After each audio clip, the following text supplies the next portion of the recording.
what happens to Tora after Seductive Love, and like what happened next? So, why I think it's why I kept all of my California trip. So, what nobody knew um, was that I was pregnant and I had just had a baby. Oh wow. And I almost died. I had allergic reaction to the pregnancy. Oh wow. So that's why it took so long for me to get back into singing, because I had a long recovery. And so I got the invitation to go to California, and I was on the fence about it because my health wasn't too good. And I said, my management team was like, let's just go. Let's just give it a shot. Let's just go. Let's just go. And I said, you know what? Let's go.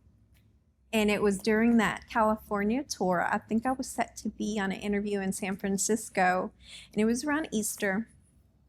And I just started thinking, I have a whole baby in a NIC unit who fought to be here, and I'm on tour in California. I shouldn't be here. Mm-hmm. So it was the second I'd made up my mind, I was on to the next adventure. I'm going to be a mom. Mm-hmm. So I just quit. I quit and I raised my baby.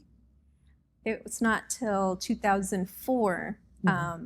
One of my fellow artists was like, you should get back into the music. Let's do it. And I did. His name was Ambrose. I think he went by PFL. And he actually released a compilation, Blue Era Style. I have a few cuts on that compilation, and we're amping up for this release. I'm excited. There's a Seductive Love remix on there. It's really slow, but I liked it. It was just a couple kids that did it. Loved it. And the weekend of that CD release party, my best friend in the entire world was killed. And I just took it as another omen. I shouldn't be doing this. I need to work on me, or I need to figure something else out. Mm-hmm. So I never touched it again until, late 2000s. Somebody reached out to me, a super fan, and was like, I'm putting this show together in Dallas. Would you open for Little Susie? And I thought, you know what? Okay, let's do it. And he's actually the one that got me back into it and recording again.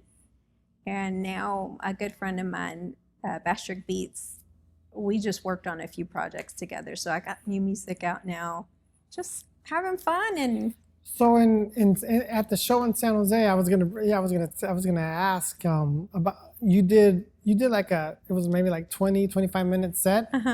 And obviously you did Seductive Love, right? But then you had like this wave of songs that I had actually never heard before.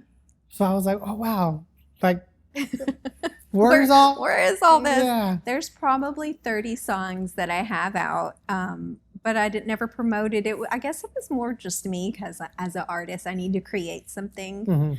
Oh gosh, there's so many songs. I think I have a book this full of songs, written, not recorded. But I just, as I got older, I would never sing them or put music to it. But Bastric Beats was actually the one that was like, let's do it, And so you have him to thank for those new cuts. Now, are those out as Tora? Because they are. Yeah. So one of the things that was cool in the 90s, and props to your sister for thinking, it was a sign of the times. Tora stood out, but these days it's really hard to find music when you just have one name. Well, you know what I noticed? Back in the day, you couldn't have the same name. Right, you couldn't have the same name. You couldn't do it. Yeah. Now, like when I go on Amazon, there's like a million Toras, all spelt the same way. And even on my Amazon music, if you go to my Tora page, there's like other artist names Tora on my page. And I'm like, how do I get their songs off there? I still don't know. So at work, when I work, I'm just listening to Spotify all day long for 8 hours. Sometimes I listen to podcasts, but I'm usually listening to music. And I'm just typing away, working, blah, blah, blah. And I discovered Spotify recommended this new release There was an EP from this girl. It was R&B. Like I don't even consume R&B really, you know. But I just let it play because I was and I was like, oh man, this girl sings really well, right? And then her name was Priscilla Diesla, right? And I was like, man, I don't even like R&B, but I like this, you know. So a while back, like I'm fast forward actually, going. I want to say I remember her song, right? And I want to hear it again. And so I looked up Priscilla because at the time she was only going by her first name. I looked up Priscilla and there was like a kajazillion Priscillas, and I just could never find her. It took me like 3 or 4 weeks to find her. Yeah. And then when I finally did, I sent her a DM saying, look, it took me over a month to find your music. You need to use a last name, blah, blah, blah. So we actually became friends over that conversation. How funny. And she recently changed her name to include her last name because it's impossible to find your music. Yeah, you can't. It's just not as easy as it used to be. Yeah.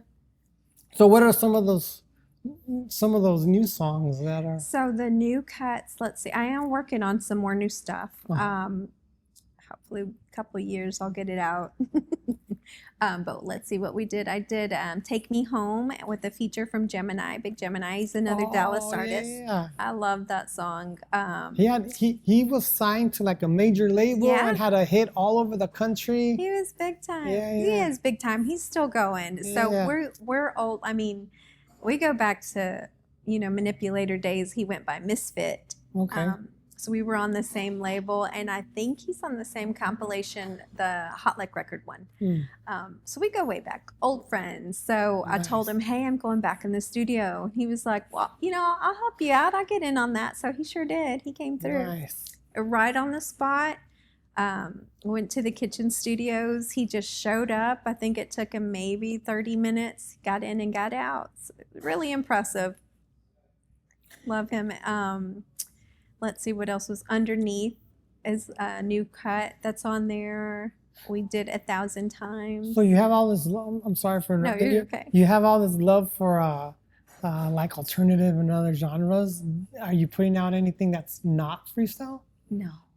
No, but I have written a ton of country songs. Country. But I do take from every genre when I write. Okay. It influences you. Yeah. People's stories, not necessarily what I'm going through or what I'm feeling in my music, but just what I see. Right. Yeah, I draw from everything. The Texan in you, yeah. right? Oh, yeah.